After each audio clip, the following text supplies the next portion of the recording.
सुप्रभात मेरे प्यारे विद्यार्थियों, हिंदी लेक्चर में आप सबका स्वागत है। हम अभी देख रहे हैं बसंत गीत। कल के लेक्चर में गीत देखा, उसका सरल अर्थ देखा, लय और ताल के साथ कैसा गाना है वो भी देखा। तो आज हम ये कविता का, बसंत गीत का नोट्स लिखेंगे। क्या करेंगे आज?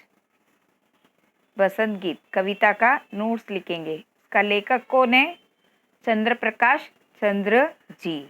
आज नोट्स लिखने वाले हैं। देखिए, अपना वर्कबुक में कविता का सरल अर्थ दिया गया है ना? बराबर है ना? तो वो सरल अर्थ आप बाय हार्ट करके रखेंगे, क्योंकि एग्ज़ाम में 2 लाइन 3 लाइन 4 लाइन ऐसा देकर मीनिंग पूछ सकते। अर्थ, कविता का अर्थ लिखो, इस तरह का प्रश्न आ सकता है। इसके लिए आपको क्या करना है? कविता का सरल अर्थ पूरा, जो बसंत ऋतु सज धज कर आ गई है, उधर से लेके लास्ट लाइन तक सब बाय हार्ट करके रखने का है आपको। और अर्थ, कविता साथ में लेकर उसका अर्थ, अपना पाठ्य पुस्तक और सरल अर्थ दोनों साथ में रखकर देखेंगे तो बाय हार्ट करने की भी ज़रूरत नहीं पड़ेगा आपको। ऑटोमेटिकली उसका अर्थ आपको समझ में आएगा। मैंने तो एक्सप्लेन किया ही है, तो आप लोग इस तरह देख के पढ़ेंगे तो इजीली बाय हार्ट हो जाएगा। आया समझ में? शब्दार्थ नोटबुक में लिख के रखो। देखो, सजी, सजी मत, सजकर आई है ना, सजी, सजकर। कलोल, क्रीडा। मुस्कायो, मुस्कुराया। बगियन, उपवन, उपवन का अर्थ गार्डन, बाग। मयूरा, मोर। अमवा, आम। आयो, आया। कुसुम, सुमन, फूल। मधुप मतलब बोरा। सुहनी, सुहावनी। कोयलिया, कोयल। छायो, आ गए, छायो का अर्थ आ गए। कली, बिना खिला फूल, बर्ड्स, इंग्लिश में BUDS, बर्ड्स कहते कि नहीं, वही बिना खिला फूल, कली। मंद मंद, धीरे धीरे। मकरंद, फूलों का रस। ठुमकी, खुशी से। बौर, आम के फूल। अमित, असीमित, अमित मीन्स असीमित। ये शब्दार्थ। आपको इसका स्क्रीनशॉट लेना है और नोटबुक में लिख के रखना है। समझा? स्क्रीनशॉट ले लो। नेक्स्ट, वर्कबुक में जो क्वेश्चन आंसर्स है हम लोग अभी कंप्लीट करने वाले। उचित शब्द द्वारा रिक्त स्थानों की पूर्ति करो। सजी आयो रे ऋतु बसंत सजी आयो। नीचे आंसर है, वो देखकर कंप्लीट करो, वर्कबुक में कंप्लीट करना है। आजी गाओ रे ऋतु बसंत सजी आयो। थर्ड, पीली पीली सरसों फूली अरु बोर अमवा पे छायो, डैश में अमवा। फोर्थ, हरी हरी मटर बिचौने ऊपर अमित रंग बरसायो, बिचौने। इसका भी स्क्रीनशॉट लेना है आपको।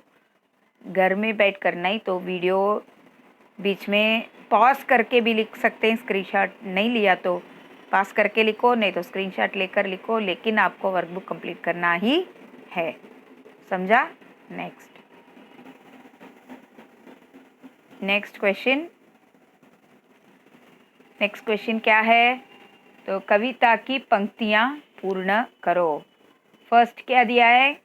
कली कली से लेकर चुरायो तक। टेक्स्ट बुक में भी है, देखकर कंप्लीट कर सकते हैं आप लोग। देखिए, फर्स्ट, कली कली करत कलोल कुसुमन मंद मंद मुस्कायो, गुन गुन गूंजे मधुपघन मधु मकरंद चुरायो। इतना तक वो फर्स्ट क्वेश्चन का आंसर है।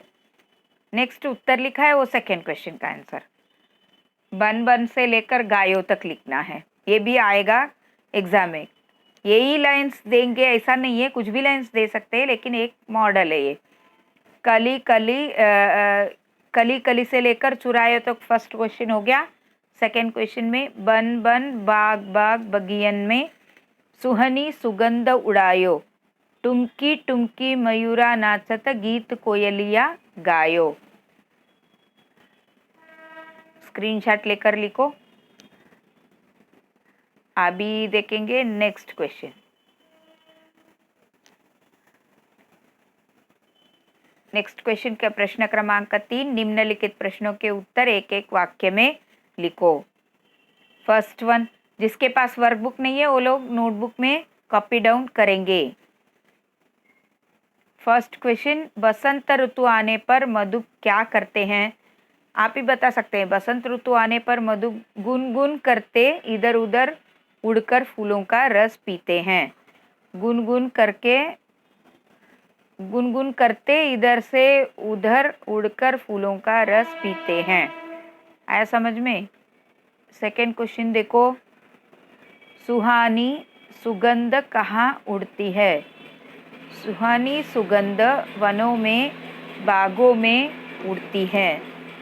सुहानी सुगंध वनों में बागों में उड़ती है। सुहानी का अर्थ क्या है? सुहावनी। सुगंध स्वीट स्मेल कहाँ उड़ती है? बागों में और वनों में। मोर और थर्ड क्वेश्चन, मोर और कोयल क्या करते हैं? मोर टुमक टुमक कर नाचता है और कोयल क्या करती है? कोयल गीत गाती है। मोर टुमक टुमक कर नाचता है और कोयल गीत गाती है। देन फोर्थ क्वेश्चन देखो, बसंत आने पर सरसों और आम में क्या परिवर्तन आता है? बसंत आने पर सरसों पर पीले पीले फूल और आमों में बोर आ जाते हैं। बोर का अर्थ मैंने पहले ही बताया आपको, आम के फूलों को बोर कहते हैं।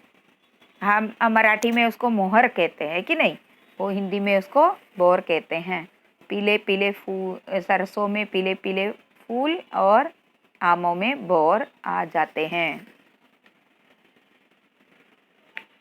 अभी नेक्स्ट क्वेश्चन देखेंगे। नेक्स्ट क्वेश्चन क्या है?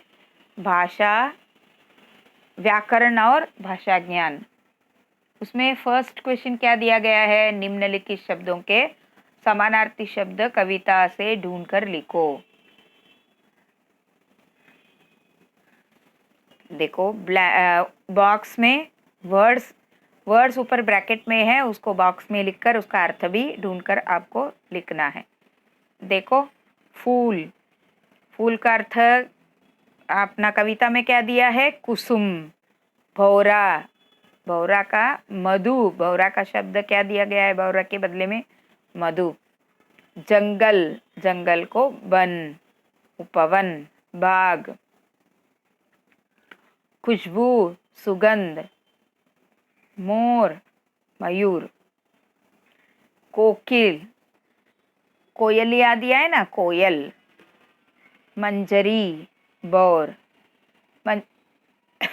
तुलसी में भी हम लोग बोलते कि नहीं, मंजरी आया है, तुलसीची मंजरी, ऐसा मराठी में कहते हैं। मंजरी का अर्थ बोर, आम के फूल।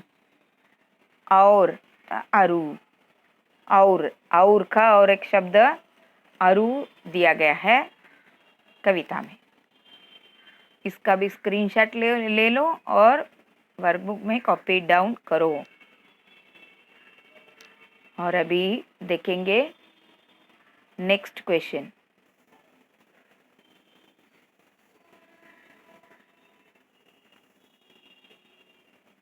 देखो, निम्नलिखित शब्दों को वर्ण क्रमानुसार लिखो।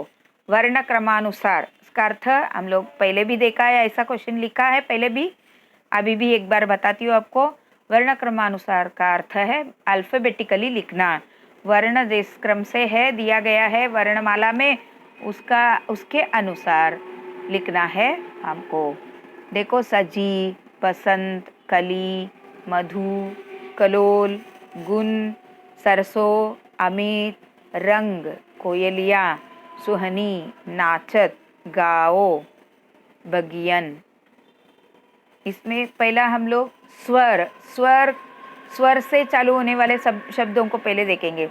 स्वर आ से लेके अह तक जो है वो स्वर, उसमें इधर क्या है, अ से अमित शब्द है वो पहला लिखेंगे, और उसके बाद स्वर में से कुछ है क्या, अ से अह तक कुछ नहीं है, फर्स्ट लेटर होना चाहिए, नहीं है।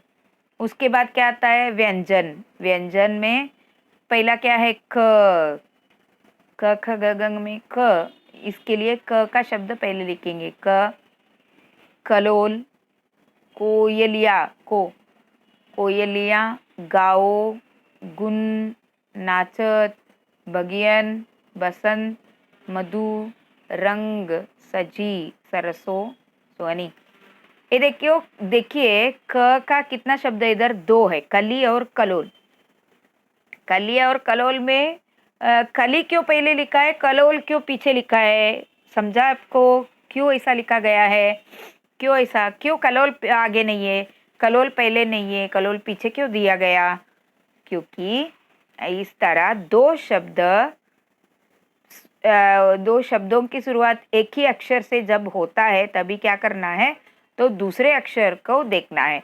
दूसरे अक्षर में क ख ग घ में क ख ग घ 12 कड़ी लिखते कि नहीं, उसमें लो आता है क्या, पहले ली आता है, लो आता है क्या, ली आता है, पहले ली आता है, इसके लिए कली ये शब्द हम लोगों ने पहले लिखा है।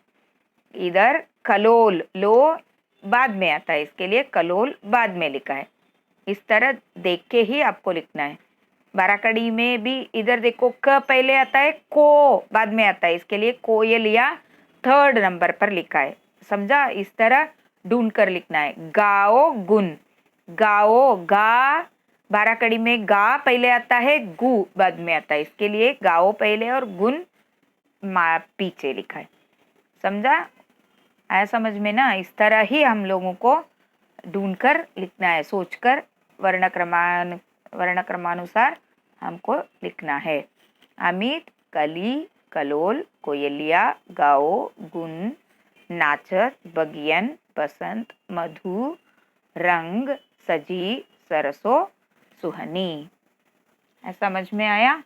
ये आपको वर्कबुक में कंप्लीट करना है, लेकिन अपना नोटबुक में होमवर्क के रूप में 1 टाइम लिखकर सब क्वेश्चन मीनिंग से लेकर व्याकरण और भाषा ज्ञान तक 1 टाइम लिखकर होमवर्क एज यूजुअल हमको मेल पर सेंड करना है। aruna70potekar@gmail.com आपको मेरा ईमेल आईडी मालूम है, वो ईमेल आईडी पर होमवर्क सेंड करना है आपको। आया समझ में? अगले लेक्चर में मिलेंगे। धन्यवाद।